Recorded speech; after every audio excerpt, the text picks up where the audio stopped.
everyone, and welcome to the first episode of Core Vision's Financial Topics for 2023.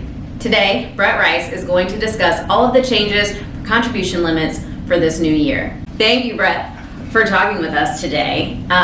It's a little different being on that side of the table.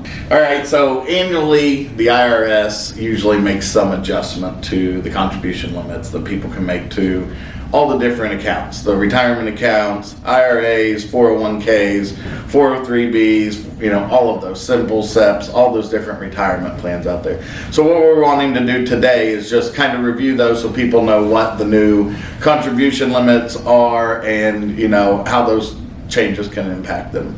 Great. And it's kind of important to discuss this at the beginning of the year, especially if you're planning on doing monthly contributions, just so that you get those amounts adjusted at the beginning of the year to really maximize that full tax benefit, if there is one, or contribution amount without maybe waiting to the end of the year to have to write a big check. In some cases, you aren't able to do that, but in most of them, you could. For most of these types of plans, they're going to be your contributions are going to be done on an ongoing basis throughout the year. So making sure that you get those changes as early as possible in the year is going to give you the opportunity to maximize that. Right? Some plans would not allow you to write a check at the end of the year to say, hey, here's like a max out contribution or a catch up contribution, whatever you want to call it. So getting started from the first pay period in 2023 is going to be a big deal to make sure that you can get to that maximum number. Right. Okay, so let's start with employer plans. So 401ks, 403bs, most 457s. What is that contribution limit increasing to for 2023? So in 2023, you'll be able to contribute $22,500 into the 401k, the 403b, those type of retirement, the employer-sponsored retirement plans, it's a nice jump. Increase there that we don't get an increase every year in those, so when we do see them, we want to make sure if you're taking advantage of that you're aware of it and you can continue to take advantage of it. Right. Okay, so what if some of our viewers are like you and over 50? Do they have any? Yeah, so the catch-up provision for someone who's over the age of 50 that says somebody maybe got started late saving is the government gives you the opportunity to say, hey, once you reach this age, you can contribute more to try to get your funds caught up. So that's going to $7,500 for 2023 and gives you the ability now for a $30,000 annual contribution to your 401k, your 403b. Let's say I don't have an employer plan like one of those. Let's say I just have my own IRA, or I have a spousal IRA, either one. What is that contribution limit going to change? Yeah, so if you have like a traditional IRA, I think last year it was $6,000. It's going to $6,500. It also has a catch-up contribution of $1,000 that did not increase. So total would be $7,500 annually into an IRA if you're over 50 years old. If you're under 50, it's $6,500 this year. So what about simple IRAs? There are some companies that offer simple IRAs, so it gives you a little bit more than a typical IRA. Yeah, the increase here is, like we were just talking about, it's significant, right? Because it's moving up to $15,500. So that's a pretty significant increase over the past. Most of the other increases are just under 10%. This one's well over 10% increase. So that's a big deal. If your company sponsors a simple, getting involved in that and now being able to increase that contribution can be a big deal. Absolutely. And does that offer a catch-up as well? Yeah, so a simple plan can also offer a catch-up provision that allows you to add an additional $3,500 on top of that $15,500, so now you're at like $19,000 a year, so you're starting to really get up there in the amount of money you can contribute to that. Sure. Also added benefit, daughter of a CPA, those additional funds that you save will lower your taxable income. So that may be, depending on that raise level, it can even offset that from a taxable standpoint. So it really is helpful for multiple reasons to increase your savings. Yeah, I mean, that's kind of a side effect of it. that is amazing, is you can say, hey, I'm not only am I saving for retirement and having all these compounding interest, blah, blah, blah, but at the same time, it's reducing your taxable income, so there are pros, all kinds of pros to doing one of these. Right. All right, so we've covered retirement savings and some of those changes for 2023.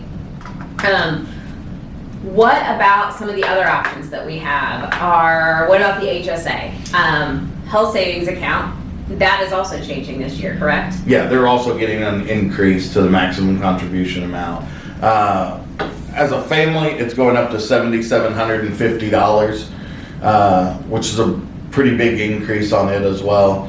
HSAs are a kind of a relatively new saving tool that, as long as is a tool that you can use as you're saving for retirement. You can use that as a method to save for funds that you'll use in retirement. A lot of people use them now, but one of the things that's coming out is if you can avoid using those now, let those funds build up. When you get into retirement, you can use those funds for a lot of expenses in retirement, so it gives you another bucket of money to say, this is retirement savings money that's for medical expenses or qualified expenses that you then don't have to take out of your retirement funds. You can then take out of this other bucket, use it on qualified expenses, and it'll just gives you another way to save for that, another tax treatment, a whole different. Right, lowers your taxable income. If you use it for qualified expenses, you pull that money out tax-free. So there are all kinds of benefits there from a tax standpoint.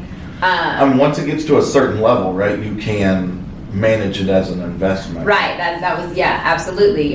Those can be invested. I'm not sure if that's plan specific, because I know we've been able to do that from a pretty low standpoint, but yeah, so there are lots of options there that are worth tapping into if you have the capability.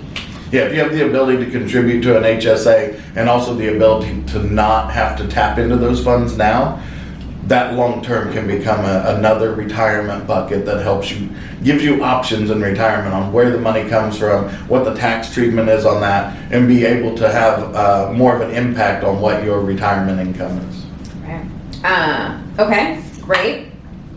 Now, kind of switching gears, what about college savings and 529s? Yeah, the amount you can get a tax credit on goes from $6,000 to $7,500. So the amount of tax credit you get, it goes from $1,000 to $1,500.